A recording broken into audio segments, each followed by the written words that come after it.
bersama guru penggerak, menebar manfaat bagi pendidikan merdeka. Lekas bergerak dalam pendidikan penggerak, ciptakan generasi unggul penopang bangsa. Mari bergerak, lekas bergerak, dan selalu menggerakkan. Mari bergerak, lekas bergerak, dan selalu menggerakkan. Mari bergerak bersama guru penggerak, menebar manfaat bagi pendidikan merdeka. Lekas bergerak dalam pendidikan penggerak, ciptakan generasi unggul penopang bangsa. Mari bergerak, lekas bergerak, dan selalu menggerakkan. Mari. Pagi ini kami dari CGP Angkatan 11 ingin sedikit berbincang-bincang dengan Bapak, terutama tentang sekolah Bapak, yaitu tentang cara Bapak dalam pengambilan keputusan, Pak. Oke. Sudah barang tentu melihat dari sekolah Bapak ini yang sangat luar biasa, sudah pasti banyak sekali terdapat permasalahan-permasalahan yang terkadang membuat kita itu dilema, Pak. Ya, menghadapi dilema ya. Iya, Pak, dilema. Untuk mengambil keputusan yang tepat itu dilema sekali. Oke. Nah, jadi kami di sini sebenarnya ingin belajar dengan Bapak bagaimana cara mengambil keputusan tersebut, Pak, ya. Oke. Jadi seperti apa gitu ya? Iya. Ya. Ya. Iya, Kalau sekali Pak Husin ya. ya. Karena kalau dilihat kepala sekolah kita ini kalau membuat suatu keputusan tuh akhirnya pasti selalu berpihak kepada murid ya, Pak Husin, Mbak Tri ya. Iya. Nah, jadi kami di sini Pak izin ingin sama-sama belajar menggali ilmu dari Bapak bagaimana cara untuk membuat keputusan yang berdasarkan kebijakan-kebijakan universal seperti itu. Oke. Oke, di sini kami bertiga, Pak, mungkin bergantian nanti akan memberikan sedikit pertanyaan. Oke. Kami harap Bapak bersedia untuk Sangat bersedia. menjawab pertanyaan dari kami. Oke, Pak. Oke, Pak, mungkin kita langsung saja, Pak, ya, ke pertanyaan yang pertama. Ini bagaimana sih, Pak, dapat mengidentifikasi kasus-kasus yang merupakan dilema etika? Biasanya kan bagaimana cara Bapak untuk mengidentifikasi, oh ini ada kasus nih, kasus dilema etika nih. Cara atau trik Bapak untuk melihat kasus-kasus tersebut seperti apa? Oke, jadi yang pertama tentu saja sebagai leader ya, sebagai pemimpin pembelajaran saya mesti memiliki rasa ya, sensitivitas terhadap berbagai situasi yang terjadi di ekosistem sekolah ya. Nah, seperti apa misalnya saya harus menangkap kemampuan untuk menangkap atau disebut radar saya sebagai pemimpin pembelajaran. Misalnya ada dilema etika tadi yang terjadi, misalnya bagaimana saya mengambil keputusan. Nah, saya mesti mengidentifikasi itu dengan cara yang memiliki radar tadi. Ya, jadi radar seorang kepala sekolah itu akan muncul ya ketika kita ya setiap hari hadir. Ya hadir ya, jadi dengan kita hadir di sekolah dari pagi sampai sore, membersamai ekosistem, kita melihat perspektif dari sisi guru, terutama dari peserta didik ya, dari guru, dari sudut pandang orang tua, masyarakat, stakeholder. Nah, di situ saya harus bisa mengidentifikasi. Jadi saya bagaimana caranya? Kalau Pak Husin tanya tadi, mesti saya setiap hari itu sangat suka berdialog dengan peserta didik maupun dengan guru, bahkan dengan masyarakat, sehingga kita tahu dilema etika seperti apa yang terjadi dan bagaimana cara memutuskan. Nah, ketika kita sering melakukan dialog gitu.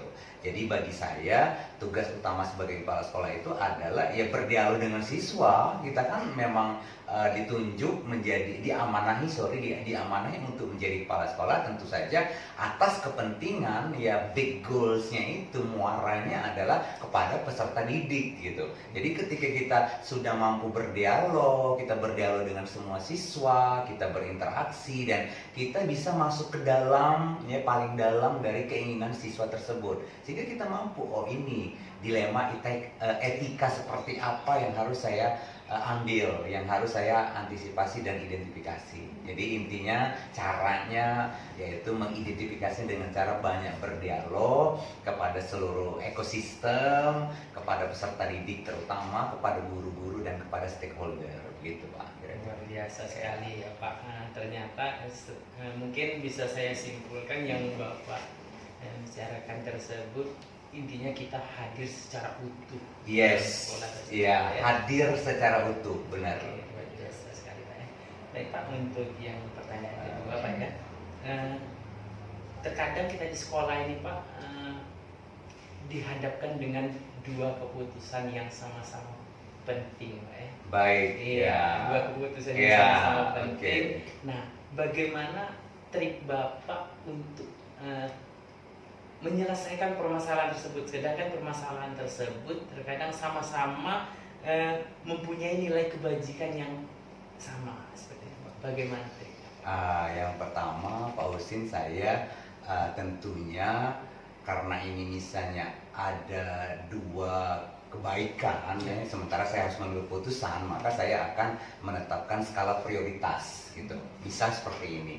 Suatu ketika sebagai kepala sekolah, karena saya memang tugas dari kepala sekolah sesuai dengan Perdirjen 7327 bahwa puncak daripada pencapaian kepala sekolah itu salah satunya adalah berbagi dengan sesama rekan sejawat, dengan sesama kepala sekolah, dengan sekolah lain.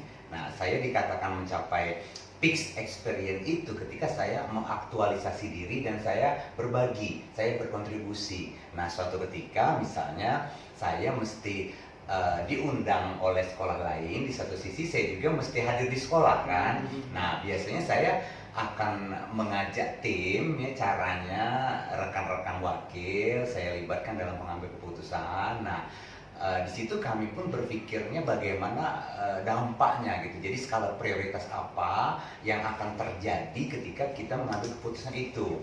Nah, teman-teman wakil kepala sekolah mengatakan bahwa Pak Jun sebaiknya ikut bernarasi di sekolah lain karena kami bisa kok menjaga sekolah ini selama Bapak misalnya pergi, karena dia bilang bahwa Bapak pergi ke sekolah lain juga dalam kepentingan yang besar, dalam kepentingan untuk mencerdaskan anak bangsa, bahwa dalam kepentingan berbagi. Jadi pengalaman yang Bapak share mungkin berguna juga bagi sekolah lain.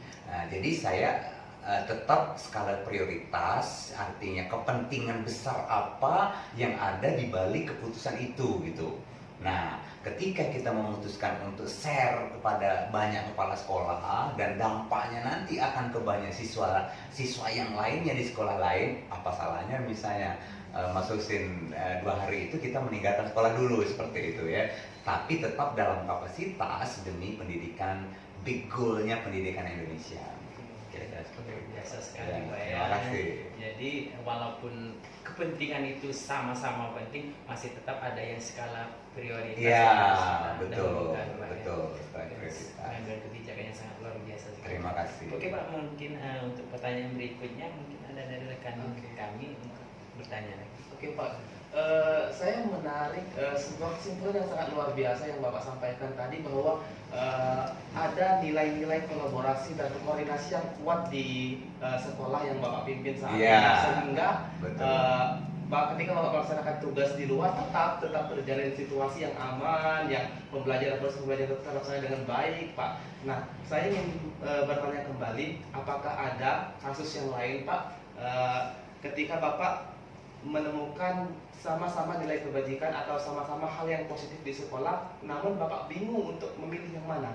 Kalau tadi kan ketika Bapak kasus tentang Bapak yang ke sekolah lain, ada yang benar-benar berada di sekolahan yang dalam hal ini Bapak bingung untuk menentukan sebetulnya kedua hal ini adalah sama-sama benar Pak. Contoh yang lain ya. Nah, contoh yang lain misalnya kan kita banyak sekali situasi-situasi di mana di sebuah ekosistem sekolah, misalnya Pak Tri gitu ya, bahwa dalam regulasi sekolah itu kan ada disiplin ya, ada disiplin, misalnya siswa pernah misalnya ada yang merokok begitu ya.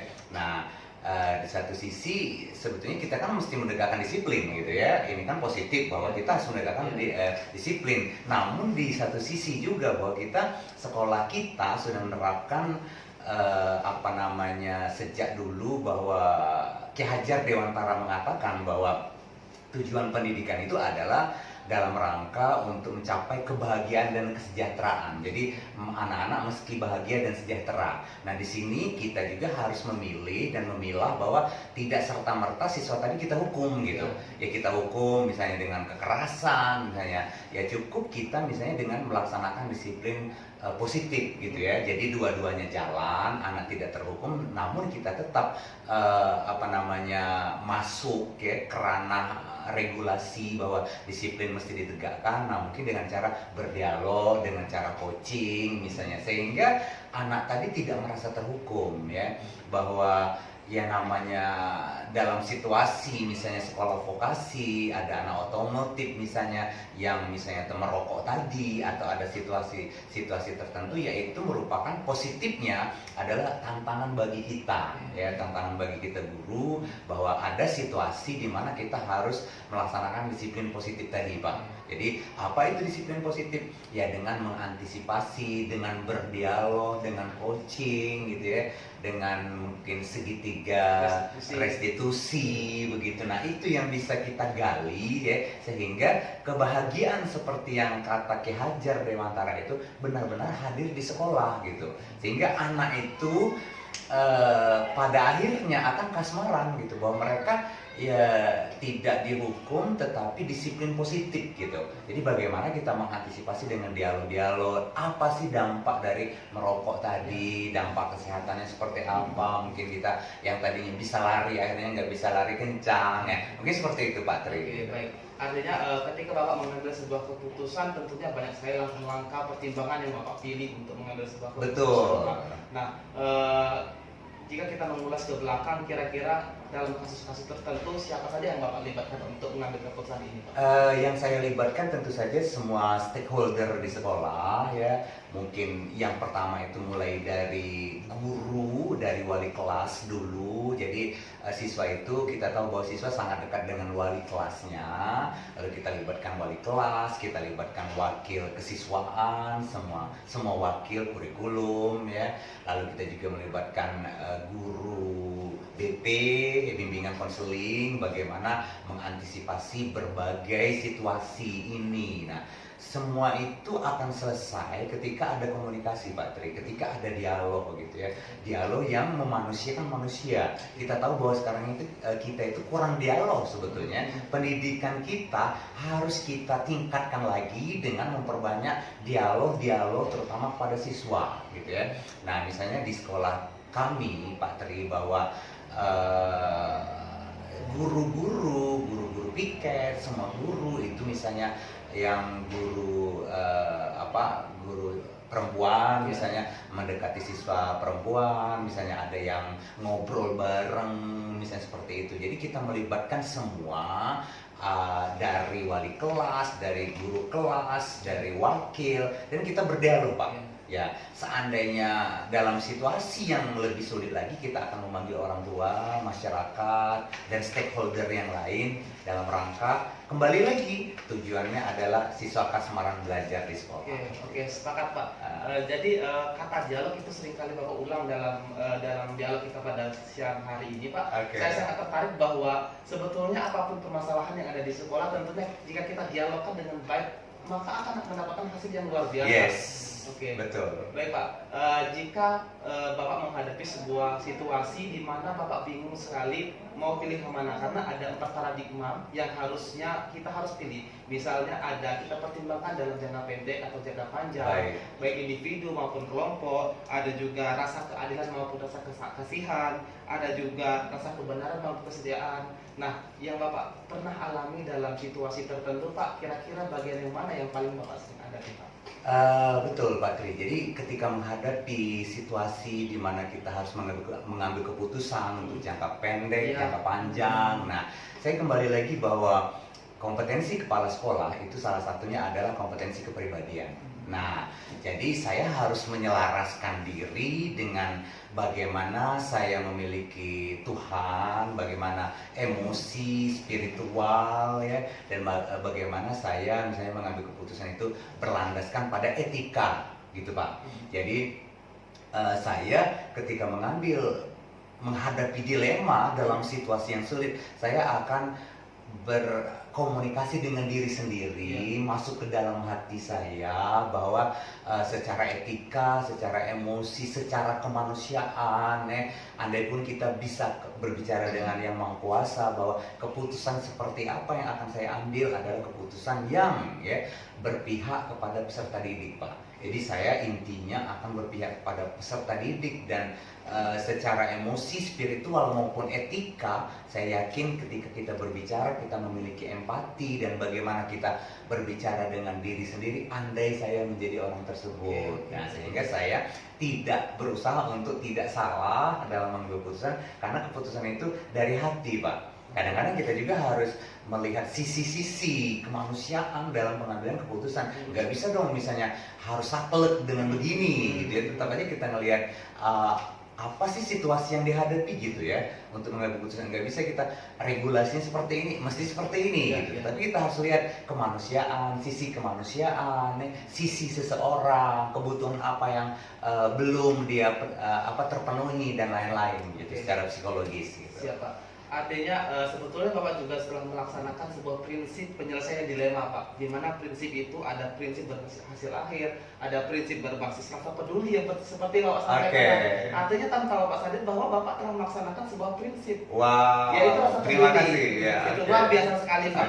Kemudian Pak, otomatis ketika kita mengambil sebuah keputusan yang mungkin saja bingung mau pilih yang mana, mungkin saja pernah ada opsi-opsi lain yang dituangkan dalam kejadian itu yang kita sebut opsi trilema ya, Pak. Opsi lain dari opsi lain ketika kita bingung misalnya ya saya akan mencari opsi terbaik ya. Misalnya kan kita dalam hidup itu Pak Tri harus punya plan A, plan B ya, plan C kan. Jadi misalnya ada satu keputusan kita tidak ambil, kita sudah punya opsi-opsi terbaik yang nantinya bisa memecahkan permasalahan besar di sekolah. Dan kadang-kadang ya ketika opsi A tidak bisa dilakukan, opsi B misalnya. Kadang-kadang ketika misalnya opsi yang keluar dari hati kita itu ada aja Pak, alam semesta ini sangat mendukung gitu ya.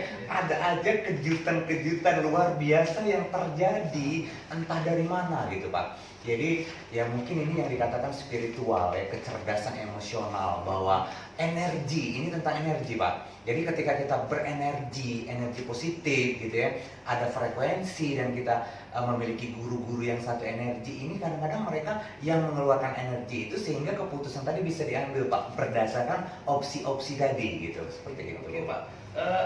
Siang hari ini saya sangat luar biasa ketika Bapak mempunyai banyak opsi-opsi yang luar biasa. Artinya ketika ada anak, ada murid ataupun guru melakukan sebuah kesalahan, tentunya tidak saklek harus seperti itu. Ada opsi-opsi lain yang bisa digunakan sebagai jalan keluar. Benar. Itu sangat luar biasa Pak. Jadi saya sangat ingin lebih banyak mengobrol dengan Bapak sehingga mendapatkan nilai energi yang lain. Sehingga saya rasa untuk waktu 1 jam 2 jam bakalan kurang nih kalau untuk masalah ini. Saya lanjut Pak ya. Ketika Bapak melakukan sebuah keputusan akhir nih, keputusan akhir yang Bapak ambil. Setelah keputusan itu terjadi, apakah Bapak juga pernah melakukan refleksi atas hasil keputusan yang Bapak ambil, Pak?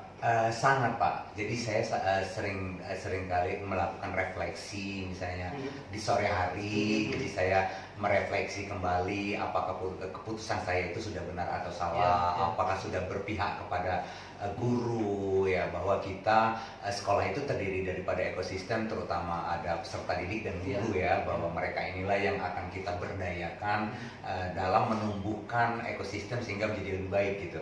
Nah, ketika saya mengambil keputusan, kadang-kadang saya sorenya saya merenung Pak. Jadi saya melakukan perenungan, merefleksi.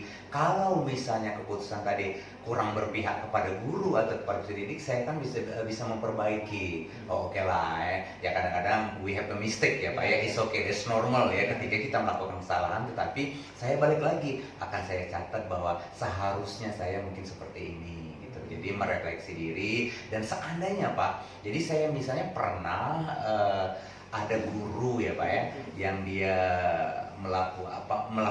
membuat perubahan ya. Tadinya misalnya dia belum disiplin, tiba-tiba dia lebih disiplin ya. Ternyata karena dialog dan saya memberikan reward mendadak, memberikan insentif atau misalnya sertifikat kebaikan. Nah, ini kan saya merefleksi diri dan ternyata guru ini senang Pak misalnya seperti itu. Oh, berarti keputusan saya benar gitu. Artinya dialog maupun reward tadi harus saya sering berikan, tetapi tidak seperti direncanakan Pak, mendadak saja bahwa ini Pak saya panggil mendadak, dia kan terkejut gitu ya bahwa Bapak keren sekali gitu. Nah, di sini saya belajar merefleksi diri Pak. Jadi saya selalu melakukan perenungan ya, ternyata guru juga pengen dimanusiakan sama seperti siswa gitu, bahwa pembelajaran yang menyenangkan itu harus semua aspek gitu ya, bahwa meskipun menyenangkan misalnya bukan hanya dari sudut menyenangkan itu hanya dari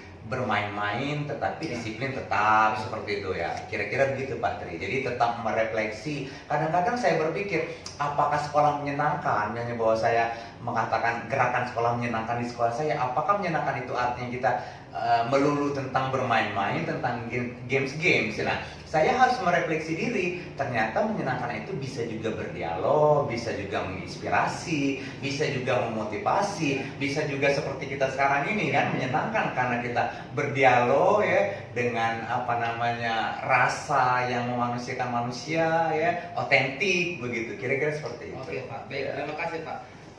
Luar biasa sekali Pak.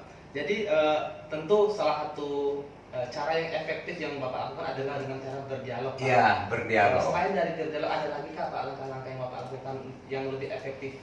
Oke, selain berdialog ya saya juga karena seorang coach ya, jadi saya juga melakukan coaching. Jadi melakukan coaching dengan coaching kelompok, dengan memanggil beberapa siswa maupun guru, karena ini sangat efektif ya. Karena ketika kita coaching ada smart goals, ada big goals yang ingin kita capai, sehingga dengan coaching tadi ya dia lebih sistematis ya, lebih terarah, karena tujuan dari coaching itu sudah kita create dari awal. Ini guru tujuannya apa, misalnya menjadi guru karena apa, sehingga saya hanya men-trigger dengan berbagai pertanyaan yang mengoptimalisasi guru tersebut agar dia menjadi guru yang memang akan memanusiakan manusia.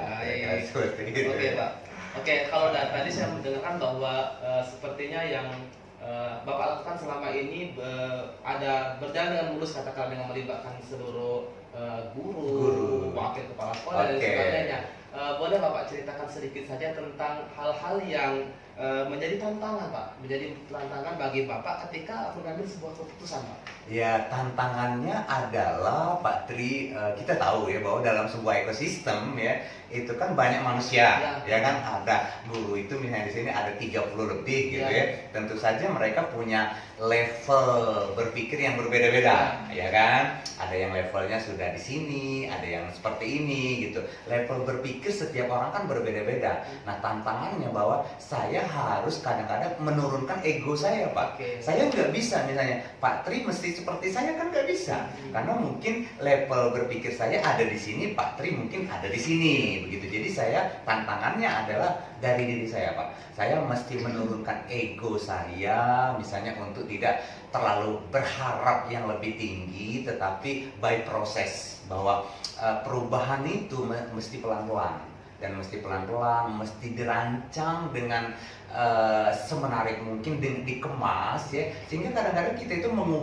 mengubah suasana situasi itu seperti mengubah itu, tapi tidak dirasakan gitu, tidak dipaksakan, tetapi mengubah itu secara alami Pak gitu. Jadi tantangannya sebetulnya saya menurunkan ego diri itu yang paling sulit menurut saya Pak, karena kita berhadapan dengan manusia dengan berbagai perspektif gitu Pak. Kira-kira seperti itu. Baik Pak.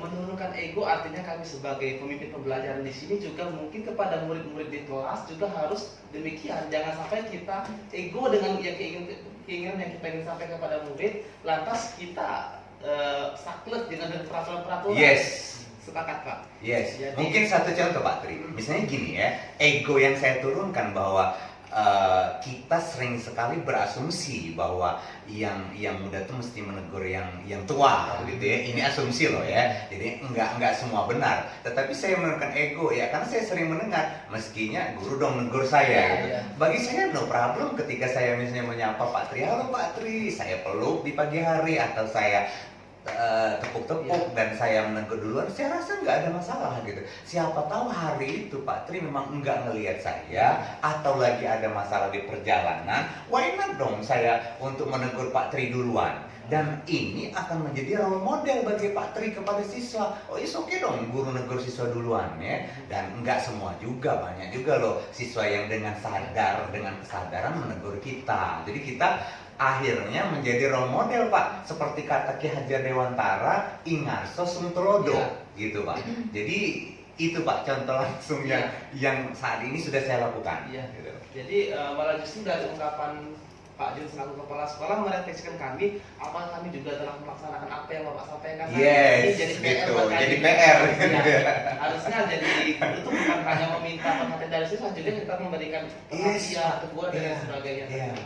Dan itu sangat bahagia Pak. Jadi kebahagiaan bagi saya, bagi kita pemimpin pembelajaran, bagi kita guru adalah ketika kita mencapai peak experience atau pengalaman tertinggi kita ketika kita berhasil menjadi guru dalam tanda petik ya, kita guru bahwa saya mengaktualisasi diri, saya banyak membaca buku, saya belajar dari Bapak Ibu semua, dan saya berkontribusi. Apa yang saya pelajari tadi, saya implementasikan di lapangan. Itulah kebahagiaan yang sejati Pak. Ketika ada balance antara saya belajar dan saya menerapkan, seperti itu.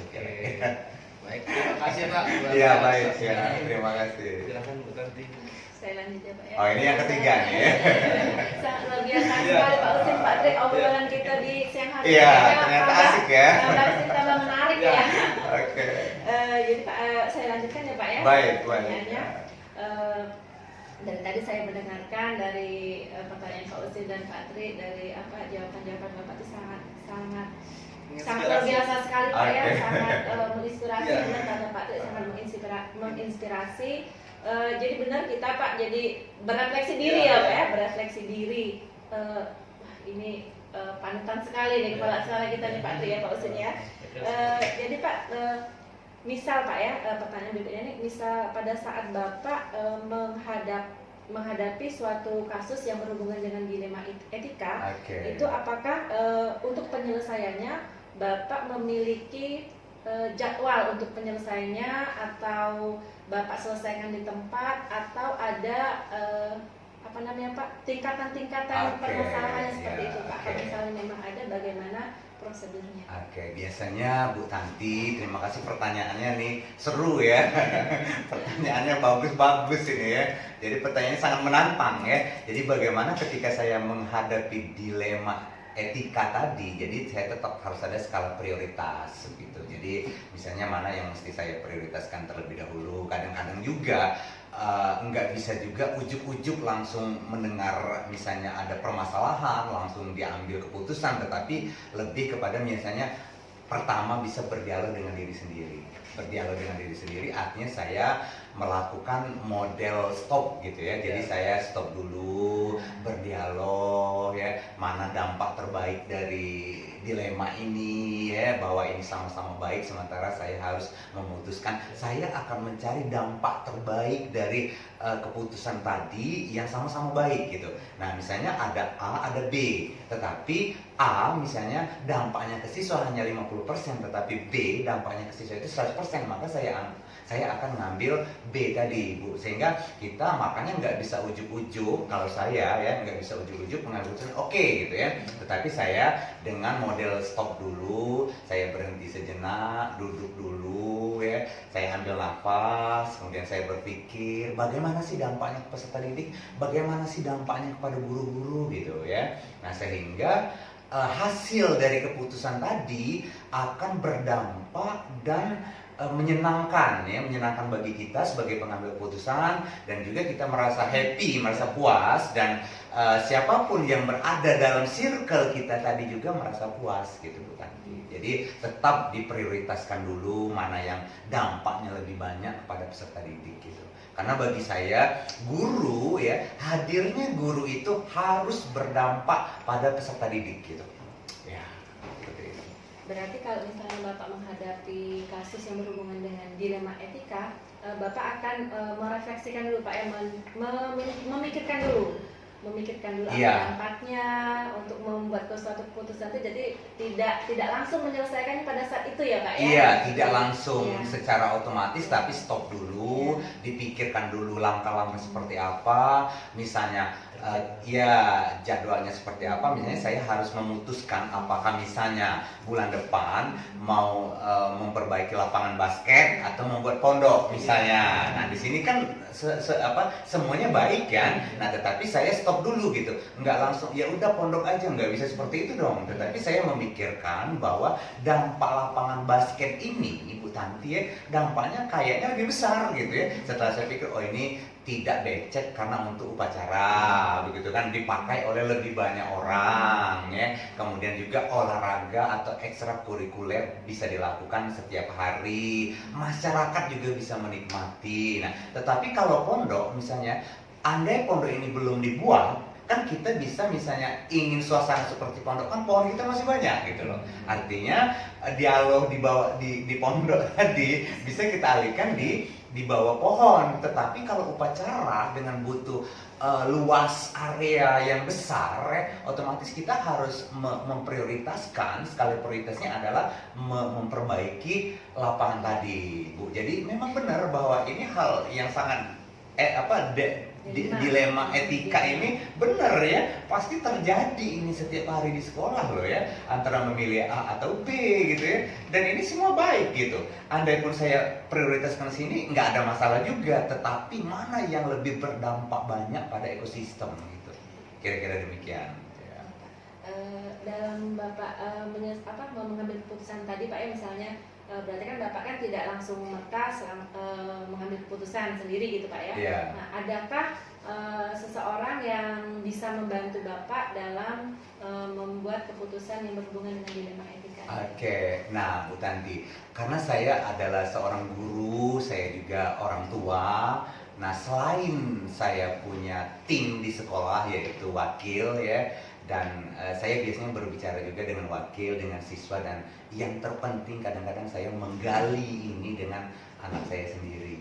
Jadi menurut saya bahwa anak saya ya, karena dia juga sekolah gitu ya, saya kadang-kadang bertanya, karena saya yakin ketika saya menanyakan itu dengan anak saya, dia kan gak ada kepentingan apa-apa kan, tetapi lebih kepada bagaimana dia mewakili diri sebagai seorang siswa dalam versi yang lain gitu. Jadi saya sering bertanya dengan anak saya juga, gimana nih kalau papa buat ini atau ini gitu. Nah biasanya masukan dari dia juga bisa menjadi masukan bagi saya, selain juga tentunya pendapat orang-orang terdekat di sekolah, stakeholder ya, siswa, peserta didik ya, itu juga akan saya lakukan.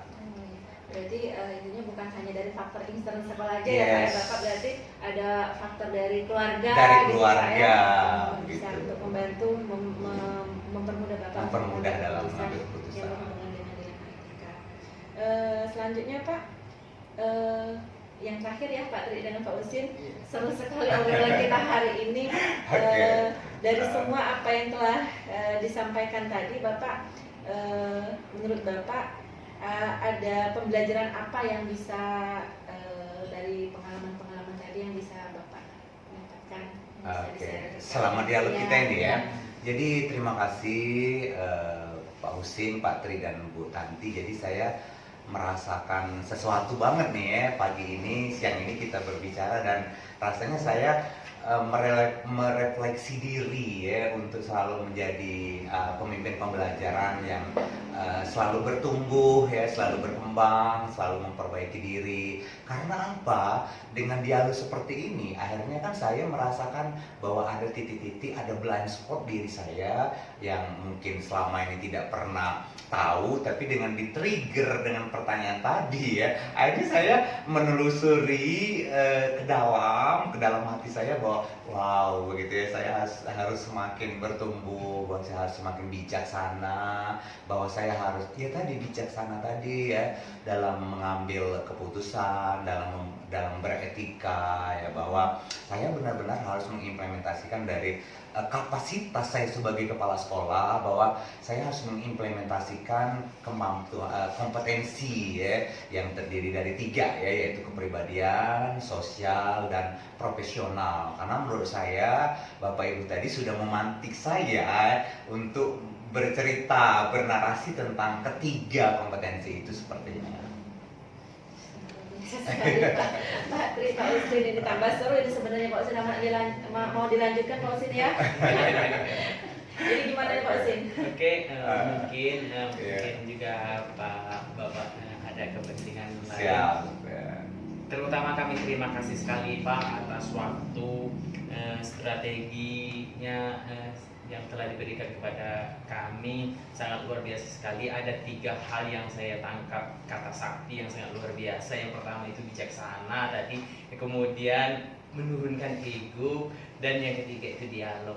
Wah, Kayaknya kata sakti ya. Iya, 3 kata sakti itu yang saya tangkap dari Kalinya, Pak, ya. dialog kita pada pagi hari menjelang siang ini Pak. Ya, okay. Sangat luar biasa sekali, sehingga jadi ilmu yang sangat bermanfaat sekali bagi kami Pak, terutama bagi CGP angkatan 11 ini.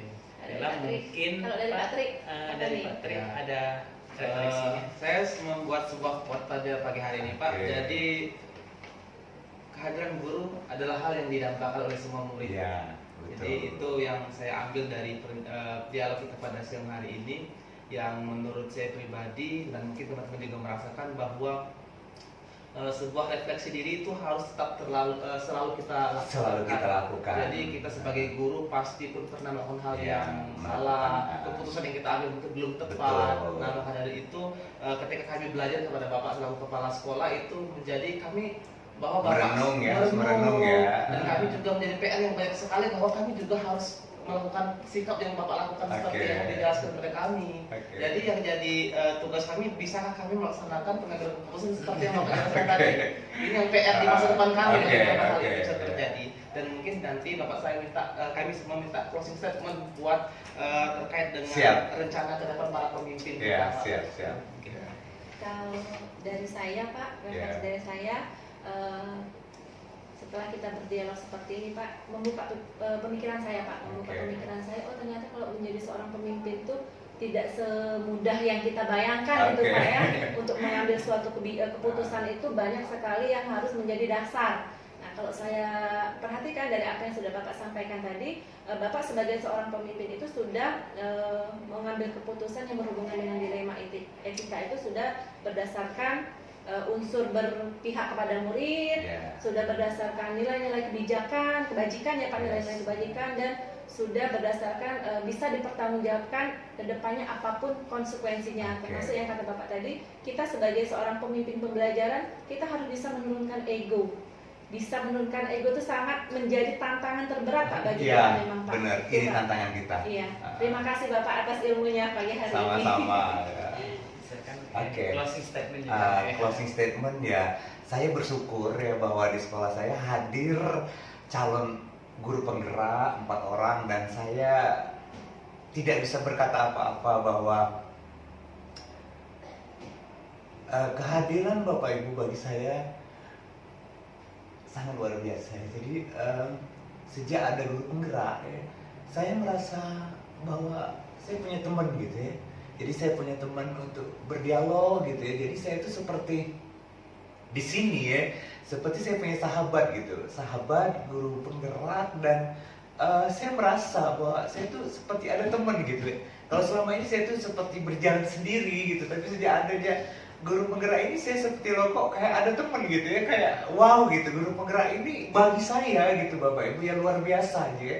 Entah apa yang kalau orang mengatakan guru penggerak tidak ada efek, atau bagi saya luar biasa gitu, karena saya ketika kita berpikirnya positif dan ketika kita melihat big goal-nya Indonesia bahwa guru penggerak ini adalah salah satu ujung tombak menurut saya ya, bahwa lahir pemimpin-pemimpin hebat, lahir pemimpin-pemimpin yang hanya tidak memikirkan eksistensi tetapi bagaimana filosofi pendidikan yang sesungguhnya gitu ya. Sorry ya kalau saya harus menangis nih ya, saking saya berterima kasih kasih ya kepada kebijakan yang luar biasa ini ya, bahwa mudah-mudahan nanti guru penggerak ini tetap hadir ya di Indonesia.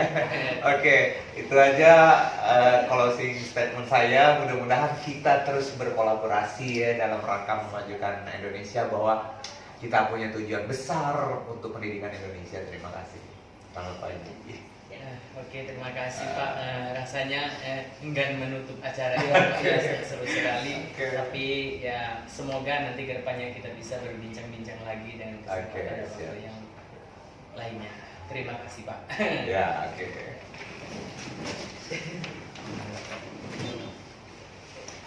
Kasih Pak.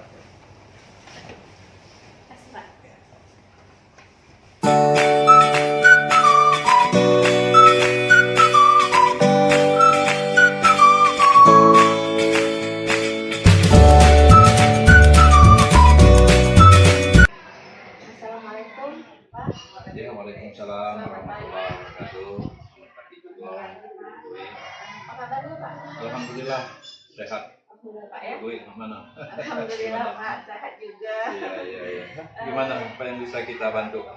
Begini Pak, kami dari CGP Angkatan 11 ini Pak, Ya. sekarang ini sedang ada tugas untuk mewawancarai kepala sekolah tentang bagaimana cara pengambilan keputusan yang berhubungan dengan nilai-nilai kebajikan terhadap situasi di sekolah Pak, baik kepada peserta didik maupun kepada sekap maupun guru seperti itu Pak. Jadi di sini Dwi mohon izin untuk waktunya untuk menuntut ilmu dari Bapak gitu Pak. Sharing ilmu dari Bapak untuk bagaimana pengambilan keputusan tersebut. Ya, pertama terima kasih Bu Dwi atas kepercayaannya untuk memilih salah satu barangkali kepala sekolah untuk dijadikan sampel dalam penyelesaian tugas betul untuk calon guru penggerak ini. Mudah-mudahan apa yang Bapak sampaikan sesuai dengan keinginan Ibu Dwi. Kita bisa langsung sini Ya, Pak, bisa. menyampaikan beberapa pertanyaan. Ya. Jadi Pak, untuk pertanyaan pertama itu Pak, bagaimana Bapak mengenali kasus dilema etika atau bujukan moral? Ya. Baik Bu Dwi, sebelum kita bahas tentang bagaimana kita menangani kasus yang berkaitan dengan dilema etika ini, barangkali kita tahu dulu yang disebut dilema etika itu artinya dua pilihan barangkali yang sama-sama benar barangkali ya, yang sama-sama bisa kita gunakan tapi tidak bertentangan dengan sistem pendidikan yang ada barangkali ya. Ya barangkali sesuai dengan kebiasaan yang sudah kita laksanakan, sesuai dengan aturan-aturan yang berlaku, kita harus memilih mana yang lebih tepat, yang sesuai dengan kepentingan sekolah, sesuai dengan kepentingan siswa dan sesuai dengan kepentingan para guru. Tentunya dengan terlebih dahulu kita adakan musyawarah dengan para guru, dengan pihak-pihak yang terkait yang ada di sekolah. Itu barangkali langkah-langkah pertama yang kita laksanakan sehubungan dengan kalau adanya umpamanya dilema etika tadi, dua pilihan yang sama-sama benar. Benar ya Pak ya? Selanjutnya Pak, bagaimana proses pengambilan keputusan di sekolah Bapak ketika terdapat dua kepentingan yang sama-sama benar tadi Pak, atau sama-sama mengandung nilai kebajikan? Barangkali yang pertama kita harus analisa dulu, Bu Dwi, ya. Jadi bukan hanya saya sebagai kepala sekolah yang menganalisanya masalah yang ada itu, kasus yang ada, tapi kita melibatkan pihak-pihak lain, guru-guru lain.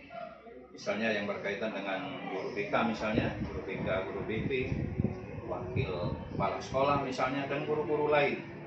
Untuk kita ajak bermusyawarah, kita tentukan kira-kira pilihan-pilihan yang paling tepat itu yang mana yang harus kita pilih. Jadi intinya kita analisa mana yang terbaik melalui proses musyawarah untuk diambil suatu keputusan. Jadi tetap harus dianalisa dulu Pak ya. Iya, harus kita analisa dulu ya. Ada untuk pengambilan keputusan tadi Pak ya, dan Iya. itu tidak langsung Bapak yang memutuskan, Tidak. jadi ada pihak-pihak yang Iya. terkait dan terlibat Ya, ya Pak ya. kalau mungkin kita libatkan orang tuanya, ya kalau misalnya berkaitan dengan siswa kita, murid kita harus libatkan orang tuanya. Kemudian bisa juga kita libatkan pengurus yayasan misalnya, atau pihak dinas pendidikan kota atau provinsi, ya, untuk menyelesaikan masalah-masalah yang berkaitan dengan dilema etika tadi. Selanjutnya Pak, apa langkah-langkah atau prosedur yang biasa Bapak ikuti untuk dalam situasi tersebut? Ya, itu tadi langkah-langkah. Yang pertama kita panggil misalnya orang yang berkaitan langsung dengan siswa tersebut, misalnya wali kelas. Bagaimana pendapat wali kelasnya, apa langkah-langkah yang sudah dilaksanakan oleh wali kelasnya, apa sudah kerjasama dengan orang tuanya. Kemudian kalau belum bisa misalnya, kita lanjut ke tahapan yang kedua, mengikut sertakan misalnya guru BK, ya, kemudian guru wakil kepala sekolah, dan bila mana belum dapat diselesaikan, belum bisa diambil keputusan, maka kita ajak seluruh dewan guru untuk bermusyawarah untuk memilih kira-kira mana pilihan yang sesuai dengan apa yang harus kita putuskan dari dua pokok yang harus kita pilih. Berarti prosedurnya tetap dari di bawah Pak ya? Dari bawah. Dari bawah Pak ya? Dari bawah. Diselesaikan dulu dari lingkup yang kecil, lingkup kelas Iya. dulu, seperti itu Pak ya? Kalau misalnya sudah selesai di wali kelas, berarti cukup di wali kelas seperti itu Pak ya? Ya, cukup di wali kelas, ya. Kalau belum selesai, ke tahapan berikutnya misalnya melibatkan guru BK, ya. Kalau misalnya belum selesai lagi, ke wakil kepala sekolah misalnya, dan terakhir misalnya ke kepala sekolah. Tentunya kepala sekolah melibatkan semua pihak yang ada di sekolah. Selanjutnya Pak, menurut Bapak, apa yang paling efektif dalam pengambilan keputusan dalam kasus dilema etika ini? Ya, yang paling efektif menurut saya tiada lain adalah musyawarah, dengan melibatkan orang tua, guru, ya, artinya stakeholder yang ada di sekolah dan kepala sekolah. Sehingga umpamanya kalau misalnya ada kekeliruan di kemudian hari, ya, artinya kita sudah melalui proses yang tepat, ya. Apalagi kalau kita sudah melibatkan orang tuanya. Jadi musyawarah Pak ya? musyawarah Musyawarah ini adalah langkah yang sangat efektif Pak ya dalam efektif, penyelesaian. iya, dengan melibatkan orang tua. Selanjutnya Pak, apa saja tantangan utama yang Bapak hadapi saat mengambil keputusan dalam kasus dilema etika? Ya, tantangan yang sering kita hadapi, Bu Dwi, khususnya bagi sekolah swasta ini, orang tua itu tidak terlalu fokus untuk melibatkan diri, ya, untuk melibatkan diri ke sekolah ini. Kadang-kadang masih kendala kita untuk manggil orang tuanya, dipanggil hari ini, besok dia tidak datang, dipanggil besok masih belum datang. Jadi itu kendalanya. Kadang-kadang perlu kesabaran kita untuk dapat melibatkan orang tuanya secara holistik, secara keseluruhan.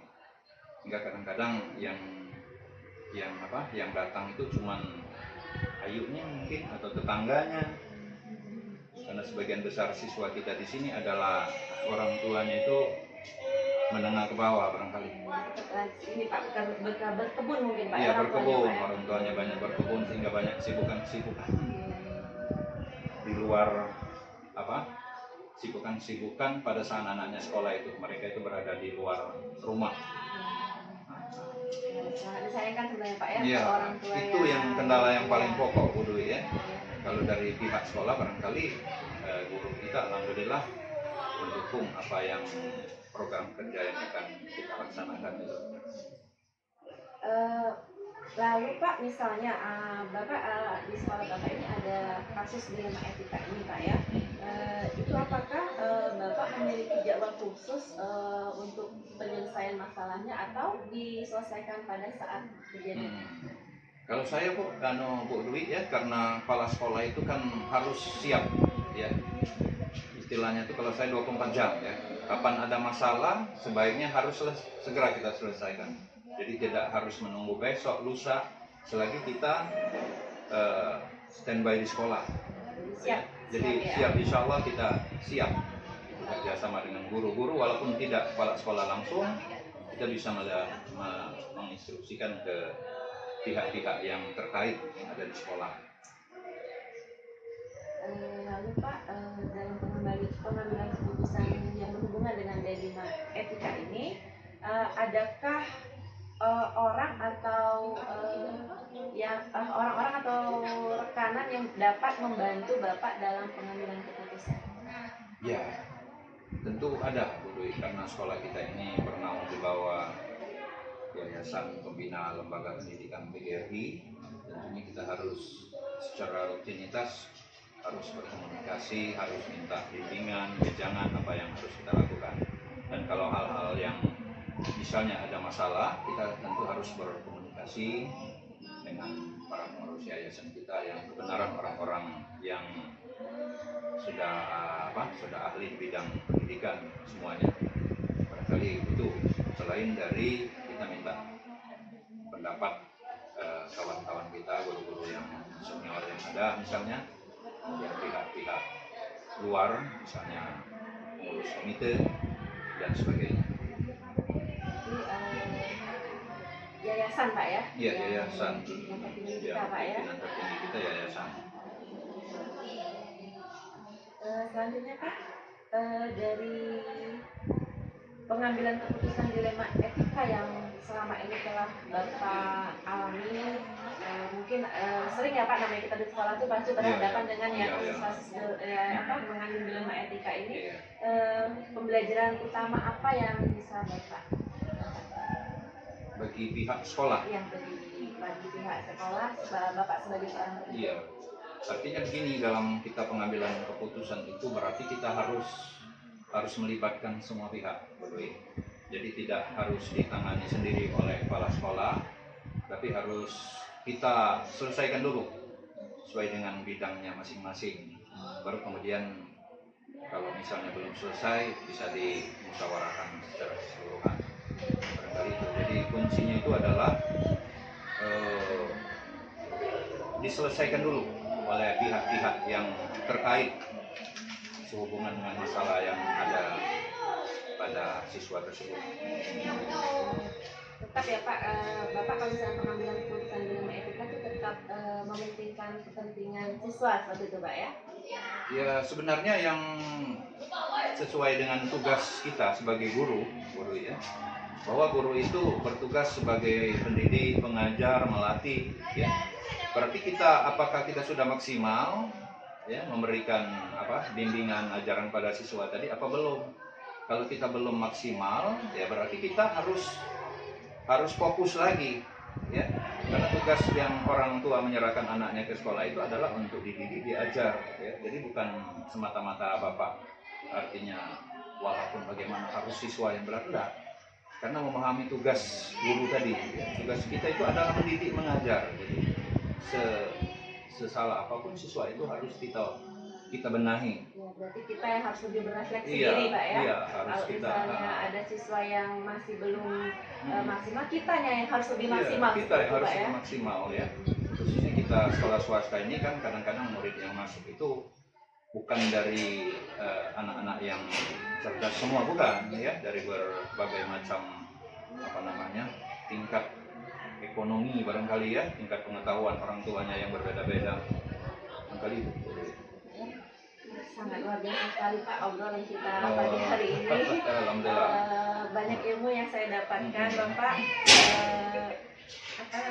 Tadi jadi intinya Bapak menekankan bahwa setiap pengambilan keputusan yang Bapak lakukan, Bapak selalu bermusyawarah ya Pak ya, bermusyawarah dengan pihak-pihak yang terkait, bisa dari orang tua siswa, dari wakil, dari guru-gurunya, dari staf pegawai di sini, dan dari tingkatan yang tertinggi tadi adalah dari yayasan ya Pak ya. Yayasan dan dinas pendidikan. Pak ya, tidak semata-mata Bapak mengambil keputusan itu sendiri. seluruhnya. Terima kasih Pak, sangat luar biasa sekali. Saya banyak belajar dari Bapak bagaimana caranya seorang pemimpin itu mengambil keputusan yang berhubungan dengan dilema etika, dan saya lihat tadi dari apa yang kita obrolkan, semua yang Bapak terapkan selama ini sudah bermuaranya sudah kepada siswa dan sudah mengandung nilai-nilai kebajikan. Iya ya, terima kasih kembali Bu Dwi. Mudah-mudahan apa yang Bapak sampaikan ini bisa membantu apa yang menjadi keinginan. Terima kasih. Wassalamualaikum warahmatullahi wabarakatuh. Assalamualaikum Ibu.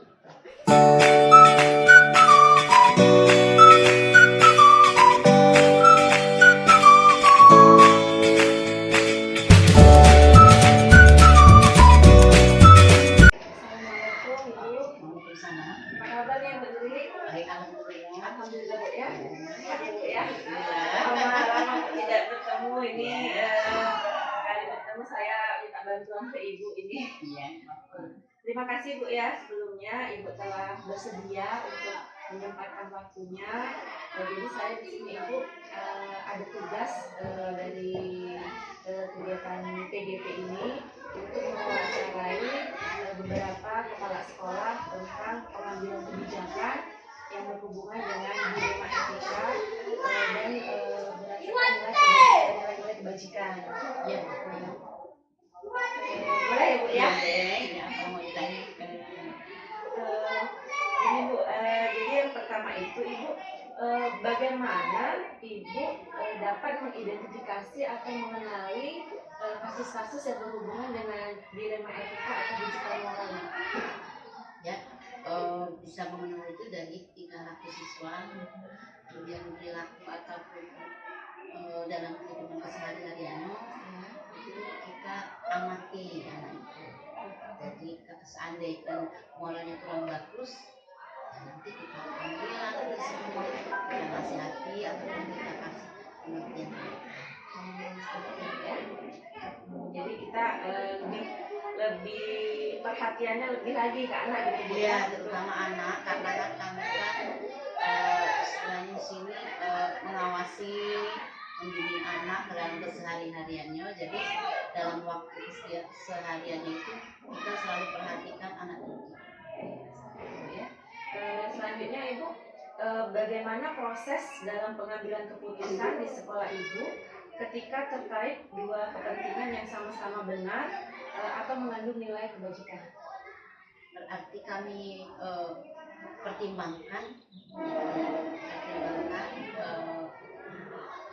masalah tersebut dan kami bermusyawarah dengan anggota guru, terutama dewan guru ataupun yang pertama kali ke sekolah, kemudian bagian BK, kemudian kita musyawarahnya itu dengan guru BK dan juga wakil, atau dan juga minta pendapat juga dari guru yang lain.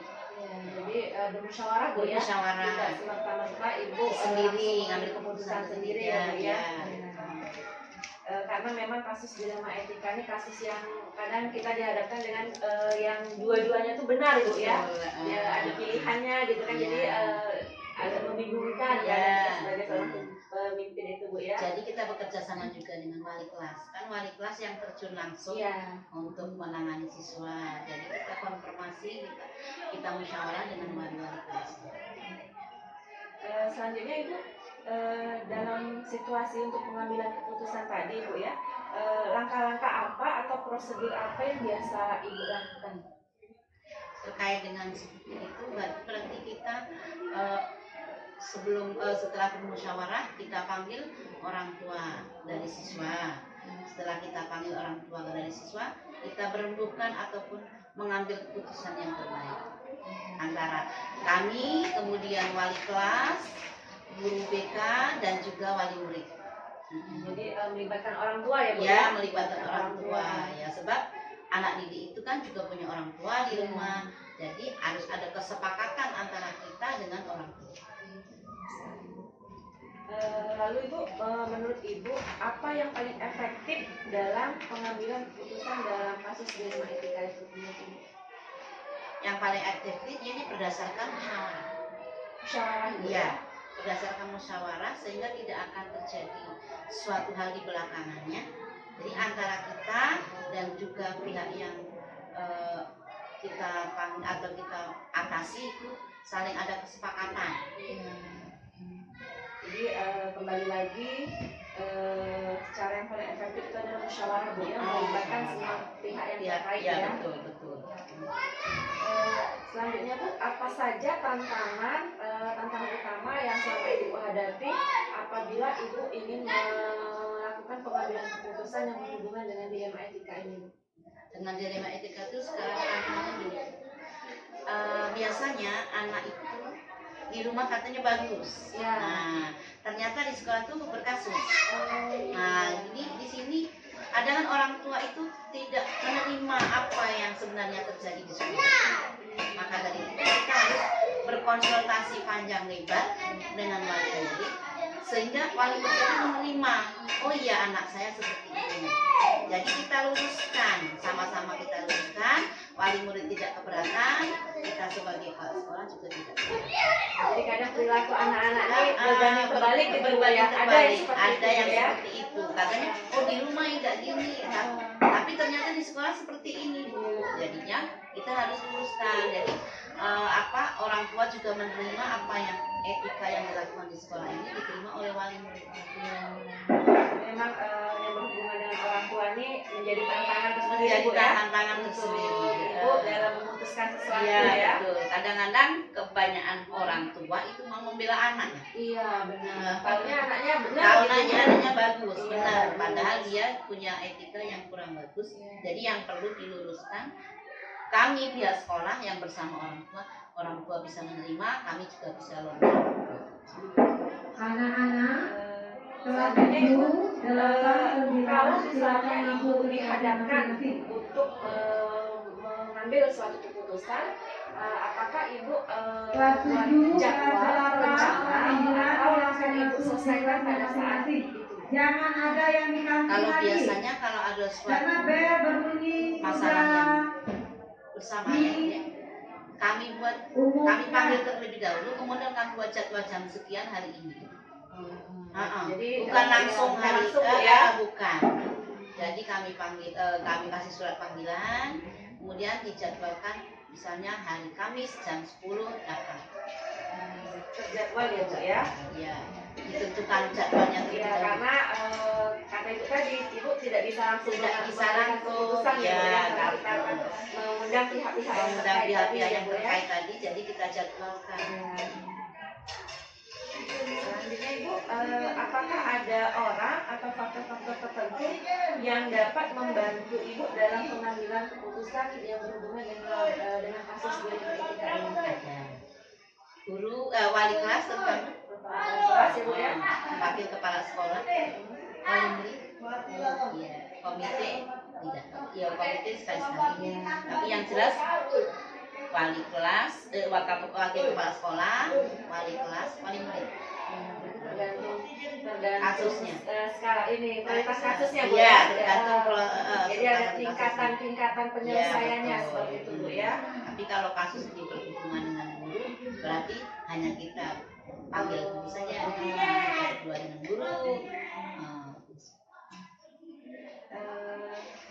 Jadi kalau misalnya ini Ibu dari apa yang sudah kita obrolkan pagi hari ini, sepanjang pengalaman Ibu selama ini menjadi seorang pimpinan, dari kasus-kasus yang berhubungan dengan dilema etika ini, dalam Ibu menentukan pengambilan keputusan itu, pembelajaran apa yang bisa Ibu dapatkan dan bisa berbagi dengan kami? Jadi dalam mengatasi kasus-kasus yang sudah pernah kami temui, yang jelas kita sebagai pimpinan harus berbuat tegas, ya, harus berbuat tegas yang pertama. Yang kedua, bisa meluluhkan hati orang yang kita hadapi, karena biasanya kebanyakan wali murid itu maunya menang, ya. Jadi kita misalnya pernah terjadi di kasus etika itu, ya, kemudian wali muridnya tidak menerima dengan kejadian apa yang dilakukan kawannya gitu. Jadi kita panggil mandi tadi. Alangkah pertama kalau seorang laki-laki atau perempuan itu harus dipersilahkan masuk, kemudian dudukkan dulu. Jangan tegak. Kalau tegak itu emosional tinggi. Bapak atau ibu pun, siapapun, kalau ada suatu masalah kasus itu harus disilakan duduk disilakan masuk, kemudian didudukkan. Kalau sudah duduk, baru kita bisa menyelesaikan masalah itu. Sudah sering kami tanami yang seperti itu. Kalau tegak, lokasi saja, coba. Jadi kita tenangkan dulu ya. Tenangkan dulu. Kita tenangkan dulu anak. Kita tenangkan dulu anak yang bermasalah, kemudian orang tuanya pun juga. Kalau sudah kita tenangkan, baru kita selesai. Jadi kita cara penyelesaiannya tuh Harus dengan cara kepala dingin. dengan kepala dingin Nah, dan iya. kekeluargaan ya Dengan Bu ya. kepala dingin dan Jangan, kekeluargaan. Ibarat karena kita pimpinan tertinggi di sekolah, di semata-mata kita bertindak yang itu tidak Bu ya. Tidak. Jadi kita undang dulu. Kita undang dulu. ruangan ini, gitu ya, Ibu. Kalau perlu disuruh minum dulu kan, dengan meminum air minum dengan kita ramah tamah, dengan kita sopan santun dan dengan rendah hati. Orang itu sebelum kita selesaikan tuh sudah luluh belum? Ya, kalau tidak seperti itu belum tidak selesai masalah tersebut. Kembali lagi kalau saya simpulkan komunikasi Bu Ya, komunikasi yang baik ya Bu ya. yang baik Komunikasi yang antara baik. kita dengan pihak yang terkait itu harus seperti itu. Ya Ibu, terima kasih dari obrolan kita pagi hari ini. Banyak yang bisa saya ambil. Pertama tadi menurut pengalaman Ibu selama ini, apapun mau pengambilan keputusan yang Ibu lakukan, Ibu selalu melibatkan. Iya. Ibu selalu melibatkan pihak-pihak yang Pihak-pihak yang terkait, terkait. seperti wali kelas, guru, tenaga pendidik, dan orang tua terutama Bu ya. Jadi memang kita tuh sebagai pemimpin tuh tidak bisa semata-mata langsung mengambil keputusan. Dan kita harus bijaksana menentukan keputusan itu dengan secara adil. Iya. Ya, Berarti misalnya ada bijaksana laki ya, ya, bijaksana. bijaksana. Nah, harus ada kebijaksanaan, jangan semena-mena. Karena kita pimpinan kita harus diturut semua kita. Jadi harus dengan bijaksana. Pertanyaan tambahan nih Bu, Ya. dalam kasus yang pernah Ibu hadapi, apakah pernah Ibu misalnya nih ada pilihan dua siswa ini bermasalah yang melanggar aturan seperti itu ya, apakah di pihak dari sekolah ini pernah ibaratnya memberikan pemahaman kepada siswa yang sudah melakukan pelanggaran yang dianggap sudah habis misalnya gitu Bu? Ya kalau memang perlu diambil pemakluman, ya apa diambil pemakluman. Tapi kalau memang hal itu yang tidak bisa dimaklumi, juga harus kita ambil tindakan yang tegas. Jadi dilihat lagi dari Dilihat dari kasus, ya. Dilihat dari kasusnya kasusnya. ya. Bagaimana kondisi? Iya. Kadang anak juga kadang buat masalah tuh kita tidak tahu di rumah bagaimana seperti itu ya. Pokoknya dilihat dulu kasusnya yang terjadi apa. Kalau memang perlu dimaklumi, kalau memang tidak perlu dimaklumi, bagaimana kita ambil keputusan yang terbaik. Ya, terima kasih. Terima kasih Ya, ya. sama-sama. Di sini kami belajar ini Bu. Dituntut untuk belajar mengambil ilmu dari beberapa pemimpin sekolahan, beberapa pemimpin pembelajaran tentang bagaimana cara pengambilan keputusan yang dapat berpihak kepada murid dan berdasarkan dengan nilai-nilai kebajikan. Jadi saya perhatikan Ibu sudah sangat luar biasa sekali dalam pengambilan keputusan. Ibu dengan cara musyawarah dan Ibu selalu berkolaborasi dengan warga sekolah dan orang tua juga. Sekali lagi terima kasih banyak ya Ibu ya atas ilmunya hari ini. Ya, sama-sama. Ibu, assalamualaikum warahmatullahi Waalaikumsalam wabarakatuh. warahmatullahi wabarakatuh. Lekas bergerak dalam pendidikan penggerak, ciptakan generasi unggul penopang bangsa. Mari bergerak, lekas bergerak dan selalu menggerakkan. Mari bergerak, lekas bergerak dan selalu menggerakkan. bergerak bersama guru penggerak, menebar manfaat bagi pendidikan merdeka. Lekas bergerak dalam pendidikan penggerak, ciptakan generasi unggul penopang bangsa. Mari bergerak, lekas bergerak, dan selalu menggerakkan.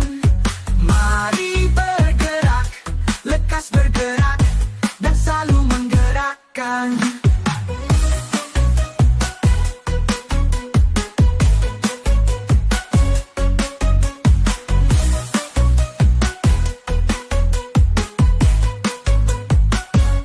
Mari bergerak bersama guru penggerak, menebar manfaat bagi pendidikan merdeka. Lekas bergerak dalam pendidikan penggerak, ciptakan generasi unggul penopang bangsa. Mari bergerak, lekas bergerak, dan selalu menggerakkan.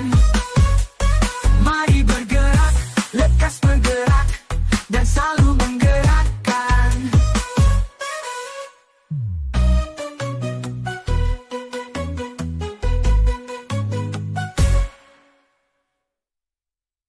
Mari bergerak bersama guru penggerak, menebar manfaat bagi pendidikan merdeka. Lekas bergerak dalam pendidikan penggerak, ciptakan generasi unggul penopang bangsa. Mari